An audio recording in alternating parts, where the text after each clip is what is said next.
ফেলে দিচ্ছে একবার। তুমি কি করছো এখানে? কি করছো তুমি? কেমন আছে?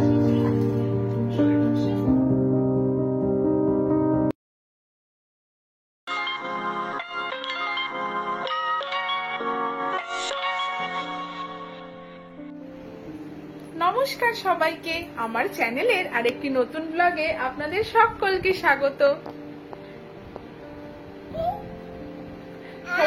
সবাইকে হ্যাঁ, সবাইকে নমস্কার বলে দাও তো। নমস্কার। ইয়েস, আজকে রবিবার আর মাম্মাম আজকে সকাল সকাল দেখো ঘুম থেকে উঠে গেছে। ড্রেসও চেঞ্জ করিয়ে দিয়েছি মাম্মামকে, আর এখন মাম্মামের ব্রেকফাস্ট করার পালা, তাই না মাম্মাম? হ্যাঁ, এখন তো মাম্মাম ব্রেকফাস্ট করবে। হ্যাঁ হ্যাঁ, তুমি ব্রেকফাস্ট করবে। আর মাম্মামের বাবা গেছে বাজারে, দেখি কি মাছ আনে, তাহলে তারপরে সে অনুযায়ী রান্না বান্না বসাবো। এখন মামামকে ব্রেকফাস্ট ততক্ষণে করে দিও, কারণ ওর বাবা বাজার নিয়ে আসলে তো পুরো বাজার সমস্ত পরিষ্কার করতে হবে, মাছ টাছ ধুয়ে রাখতে হবে। আর এই দেখো দেখো মামামের কাণ্ড দেখো। আসো মামাম, খাবার খাবে, এসো তো, খাবার ব্রেকফাস্টটা করে নাও বাবা। এসো এসো এসো এসো এসো এসো, সবাইকে টাটা করে দাও তো। টাটা বলে, ব্রেকফাস্ট করে তোমাদের সাথে দেখা করছি, টাটা। চল আমরা দেখি বাবা কি মাছ এনেছে, চলো চলো আমরা এবার দেখতে যাই বাবা কি মাছ এনেছে। দেখি মা, এই মাছটা কি মাম্মামের জন্য এনেছো? এটা রুই মাছ? এটা কাতলা এনেছো? ও আচ্ছা আচ্ছা, হ্যাঁ হ্যাঁ, কাতলা মাছ এনেছে বাবা, দেখেছো? হ্যাঁ হ্যাঁ, দেখ ওই দেখ বাজার থেকে কি কি মাছ এনেছে। উরি বাবা, এটা কি এনেছে? ইলিশ মাছ এনেছে বাবা। হ্যাঁ, ইলিশ মাছ এনেছে। বলে বর্ষাকালে তো ইলিশ মাছ ভাজা আর খিচুড়ি খেতে হয়, তাই না? তাই না হচ্ছে, আমরা মাম্মাম দেখছি, তাই না? তাই না? শোনো তো, শোনো। তুমি কি করছো এখানে? কি করছো তুমি? তুমি এখানে বসে আছো, দেখছো কাণ্ড অর্ণব। ও ঘরে যাবে না, তুমি এখানে মাছ ধরছো, এগুলো দেখবে। হয় কোলে থাকবে, নয় ওখানে বসে থাকবে। দেখো ডাক, বাবা বলে ডাকছে। ডাকো তো বাবাকে, ডাকো ডাকো। ওই যে ওর বাবা মাছ ধরছে তো, সেগুলোই ও দেখছে। দেখো কেমন বসে বসে। সোনা বাচ্চাটা, আমার পাখিটা কই? সোনা পাখিটা, সোনা পাখিটা কই? বছরে এটা আমাদের দিল্লিতে প্রথম খাওয়া ইলিশ। আগের বছরে না আমরা প্রচুর ইলিশ খেয়েছিলাম। সত্যি আমি প্রথমে খুব অবাক হয়েছিলাম যে দিল্লিতেও ওয়েস্ট বেঙ্গলের মতো প্রচুর ইলিশ পাওয়া যায়। আর দেখো কি সুন্দর ডিম পোড়া ইলিশ। এখন দিল্লিতে প্রায় 1200 টাকা ইলিশের রেট যাচ্ছে, আর এইটা পড়েছিল 1440 টাকা। কেন? এটার ওজন ছিল 1 কেজি 200 মতো, আসলে ডিমটা ছিল তো তাই জন্য। মামা এটা কি? মামা এটা কি? এটা কি? এটা কি? এটা কি? এটা কি? এটা মাছ। মাছ? মাছ? বাহ, ওই দেখো মুখে হাত দিয়ে দেখাচ্ছে, ওটা খেতে হয়। আর জানো তো, অর্ণব তো খুব সকালে অফিস চলে যায়, বাজার করার সময় হয় না, তাই আমাদের পুরো সপ্তাহের বাজার একদিনেই করে আনা হয়, হয় শনিবার দিন করে বা রবিবার দিন করে। তো দেখো পাবদা, কাতলা, চিংড়ি আর কিছুটা চিকেনও অর্ণব নিয়ে এসেছিল। তোমরা বললে বিশ্বাস করবে না, দিল্লির যে মার্কেট থেকে আমরা মাছ কিনি সেখানে সমস্ত রকমের বাঙালি মাছ, সে লোটে হোক, পুঁটি হোক, শিং, মাগুর, সমস্ত রকমের মাছ জানো তো পাওয়া যায়। মাছ খাওয়া নিয়ে এখানে কোনো অসুবিধা নেই। আর এই যে অন্য মাছগুলো সমস্ত ধুয়ে দিয়েছে, এবারে কন্টেনারের ঢাকনাগুলো লাগিয়ে এগুলোকে আমি ফ্রিজে রেখে দেবো। বিয়ের পর থেকে যখন মাইসোরে থাকতাম বা তারপরে যখন দিল্লিতে এলাম, তখনই আমি না মাছ ধুই না, আমার না ধুতে কেমন একটু একটু লাগে। আগে তো আরো বেশি লাগতো, এখন তাও অভ্যেস হয়ে গেছে। বরাবরই মাছ ধুয়ে পরিষ্কার করে, বা চিকেনও যদি হয়, মাটন চিকেন যাই হোক, সব ধুয়ে পরিষ্কার করে অর্ণব এরকম কন্টেনারে ভরে দেয়। আমি তারপর এগুলোকে তুলে তুলে সব ফ্রিজে রেখে দিই। সব ইলিশ মাছটা আজকে করব না, অনেকগুলো টুকরো তো, এতগুলো আমরা দুজনে খেয়ে শেষ করতে পারবো না। তাই যেগুলো ডিম পোড়া বড় বড় টুকরোগুলো আছে, 4টে টুকরো আজকে করে নিয়ে বাকিটা ফ্রিজে তুলে রাখবো। ওর দিকে না আবার দেখছি মাম্মামের মৌসুম্বির রস খাবার টাইম হয়েছে, তো সেই রসটা করে দিলাম, ওর বাবা ওকে খাইয়ে দেবে। আসলে ছুটির দিনগুলোতে অর্ণব বাড়ি থাকলে না আমার ভীষণ সুবিধা হয়, তাহলে আমি এইদিকে রান্নাঘরে ব্যস্ত থাকলেও মেয়ের খাওয়া দাওয়ার টাইমিং এর কোনো অবহেলা হয় না। এই যে মেয়েকে এটা খাইয়ে দাও অর্ণব, ফলের রসটা খাইয়ে দিয়ে ওকে চান করিয়ে দেবে।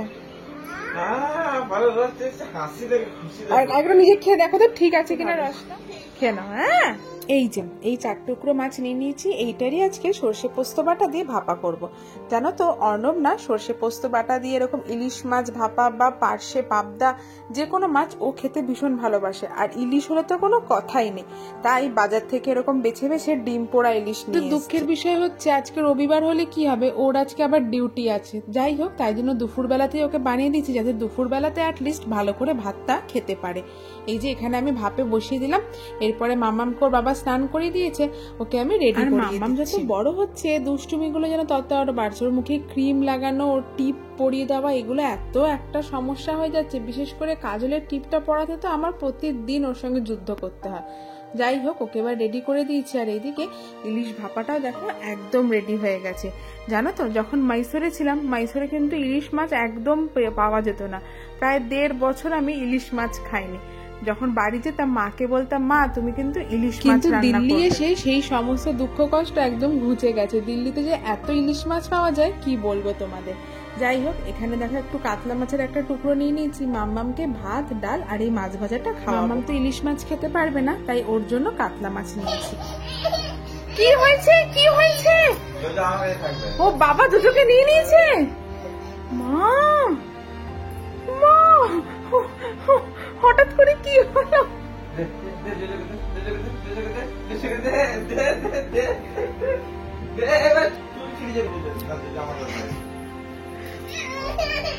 মা কেমন করে কাঁদছে দেখো।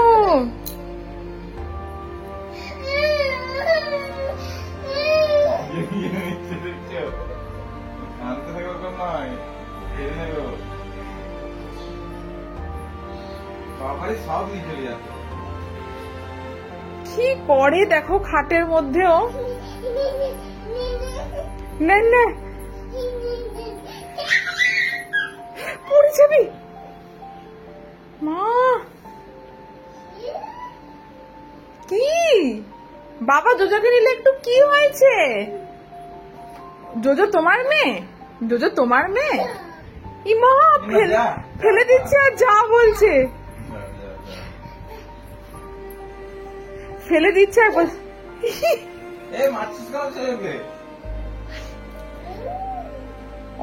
ওর নাকে ব্যথা করবে, তুমি ওর নাকটা চেপে ধরেছ। ওকে ফেলে দিচ্ছে আর বলছে কি যা। ই রাম, ই বাবা।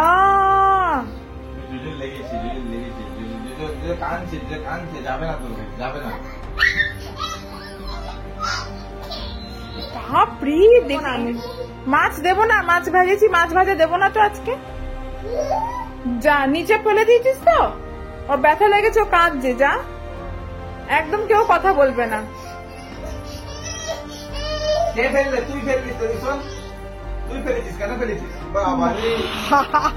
মামা আজকাল খুব এরকম জেদ করতে শিখেছে, আর যে কোনো জিনিস খালি নিচে ফেলে দেবে আর বলবে কি যা। কি যে করবো জানি না, যত বড় হচ্ছে দুষ্টুমিগুলো যেন দিনে দিনে আরো বাড়ছে। এখানে ওর খাবারটা বেড়ে নিয়েছি, ওর বাবা ওকে খাবারটা খাইয়ে দেবে, তারপরে আমি আর অর্ণব খেতে বসে যাব। তুমি অর্ণব মেয়েকে খাওয়াও, হ্যাঁ মামামকে খাওয়াও, আমি আমাদের খাবার আনছি। মাছ ভাজা আর ভাত। কাঁটা দেবে দেখে খাওয়াবে। আর এই যে এইদিকে আমিও আমাদের ভাত বেড়ে নিয়েছি, ওর বাবাকে আগে খেতে দেবো, তারপরে আমিও ওর বাবার সাথে খেতে বসে যাব। মাছটা দেখতেই দারুণ হয়েছে, এই জন্যই বলে স্বাদে গন্ধে বর্ণে ইলিশ হচ্ছে মাছের রানী একেবারে। গরম ভাতের সাথে এইরকম ইলিশ মাছ ভাপা হলে কিন্তু আর কিচ্ছু লাগে না খেতে। না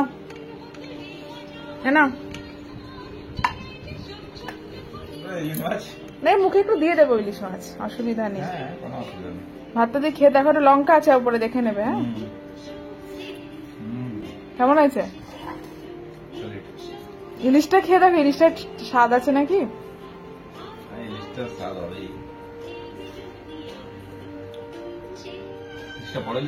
হ্যাঁ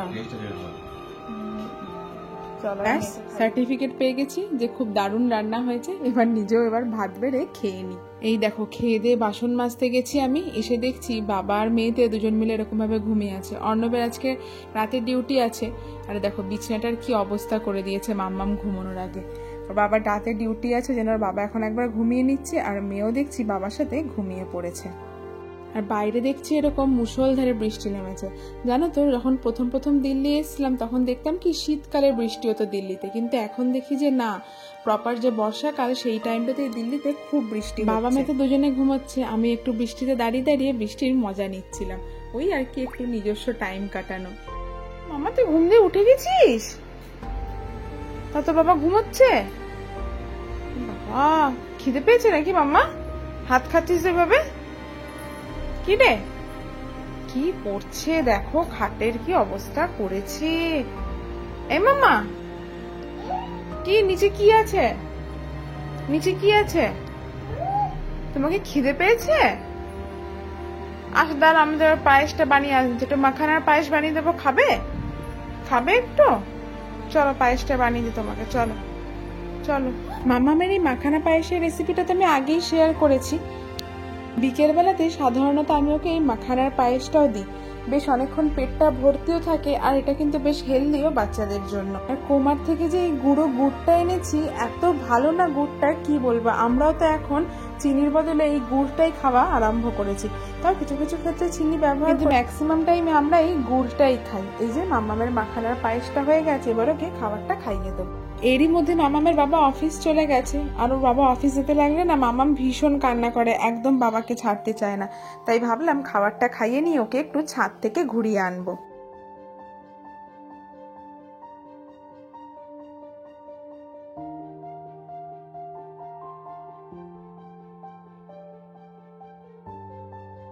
এই যে আমিও এখানে একটু রেডি হয়ে নিয়েছি, আর মামামকে একটু জামা পরে রেডি করে দিই, একটু ওকে ছাদে নিয়ে যাই। তাহলে কি হবে, ওর মাইন্ডটা একটু ডাইভার্ট হবে, ও ভুলে যাবে যে ওর বাবা অফিস চলে গেছে। কিন্তু এটা মানে কি যে করবো, এটার কোনো সলিউশন আমার কাছে নেই।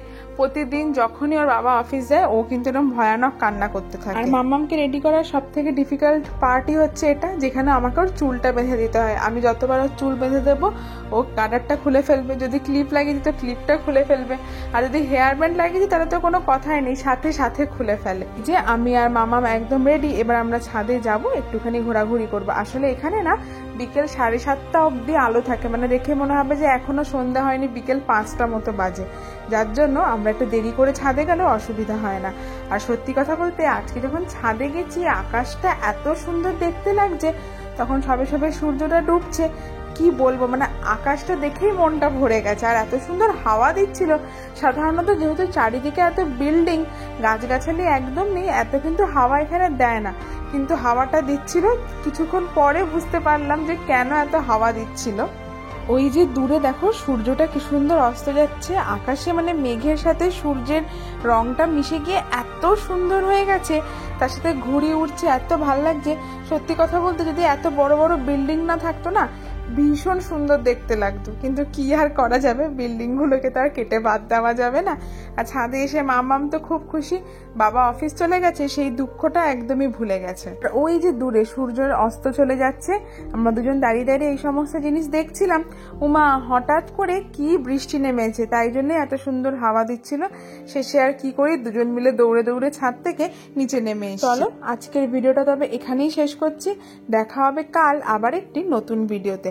সকলে ভালো থেকো, সুস্থ থেকো, সকলকে অনেক ভালো রেখো। আজ তবে আসি, দেখা হবে আবার কাল। বৃষ্টি নেমে গেছে, দৌড়ো দৌড়ো দৌড়ো দৌড়ো, বৃষ্টি নেমে গেছে, দৌড়ো দৌড়ো, বৃষ্টি নেমে গেছে।